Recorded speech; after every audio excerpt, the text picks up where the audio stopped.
Gusto kang gamitin ng Panginoon. God wants to use you. At alam ko ang nangiisip mo ngayon ay, Brother Bo, hindi ako. Naku, I'm not worthy. Yan lagi ang sinasabi ng mga tao. Tapos they use two excuses. Number one, hindi ako mabait. I'm not good. I'm not good. Tapos pangalawa, I'm not gifted. Friends, I'm gonna show you that those two excuses, hindi sila valid. God still wants to use you. You will be shocked by what I'm gonna share with you today of how God uses people who are not good and are not gifted. We're going to have a powerful time here in Full Tank. Watch this video.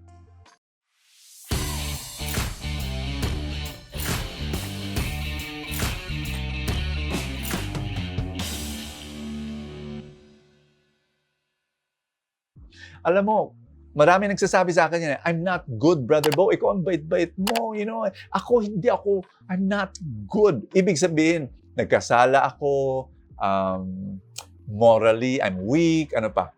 I'm not religious. Ikaw, napaka-religious mo, Brother Bo. Ako hindi. Malayo ako kay Lord. Ganyan. Tapos, I'm not gifted. Ibig sabihin, ikaw, Brother Bo, ang galing-galing mong magsalita, ang galing mo magsulat. Ako wala akong skills. Hindi ako magagamit ng Panginoon. My dear friend, pakinggan mo na mabuti. Mabait ba ako? Am I good? Sa Full Tank, kinikwento ko lagi ito na I had a pornography addiction ng matagal. Hindi yung makaalis-alis. Pero tingnan mo ako, how God rescued me and how God is using me right now to bless many people. I'm not good. Ang excuse mo, lahat tayo, we're not good. Pero God will make us good. God will make you good. You just have to say yes to Him and follow Him. Number 2, I'm not gifted. O, gifted ba ako? Kaibigan, ipapakita ko lang ang report card sa school, ng school ko. Yun lang, grade 2 pa lang, bumabagsak na ako sa math at sa Pilipino. Hanggang sa college, hindi maganda ang academics ko. Hindi ako matalino sa tingin ng mga teacher. Brother Bong, galing mo magsulat. 60 plus best-selling books blessing the world. Pero kaibigan, tingnan mo to.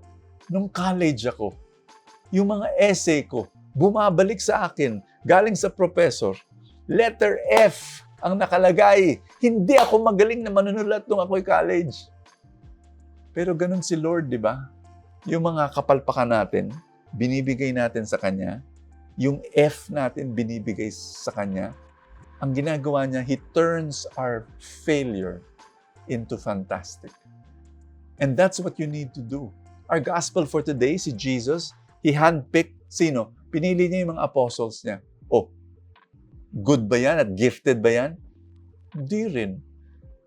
Good ba yan? Wala sa kanila yung mga religious professional. Wala. Tsaka si Matthew, the worst. Yeah, tax collector, di ba? Ibig sabihin, ang tax collector, the worst sinner sa tingin ng mga tao. Gifted ba yan? Hindi rin sila aral. Uneducated. Pero ginamit ng Panginoon to become the foundation of the church.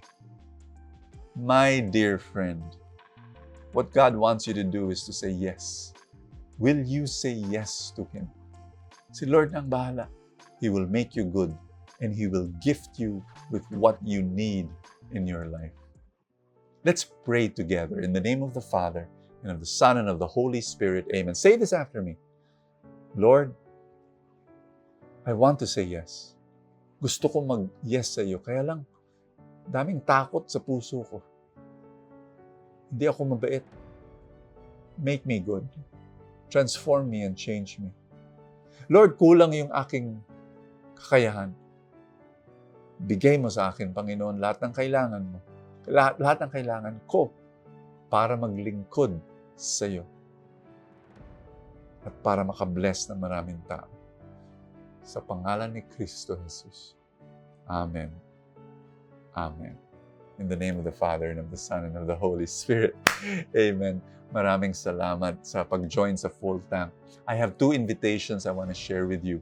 Sa mga sisters na naghahanap ng spiritual refreshment para sa buhay mo, join the Jewels Conference.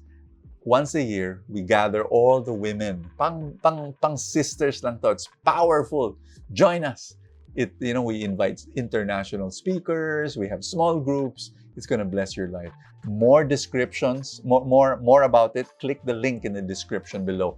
At I also want you to join our seminar. If you are somebody who wants to start a business or a sideline, hindi mo alam, kailangan paanong guidance, there's guidance here in the seminar, how to turn your passion into profit. It will be powerful for you. I bring my own business mentors who taught me to teach you also on that day. Click the link in the description below. God bless you, and I will see you tomorrow.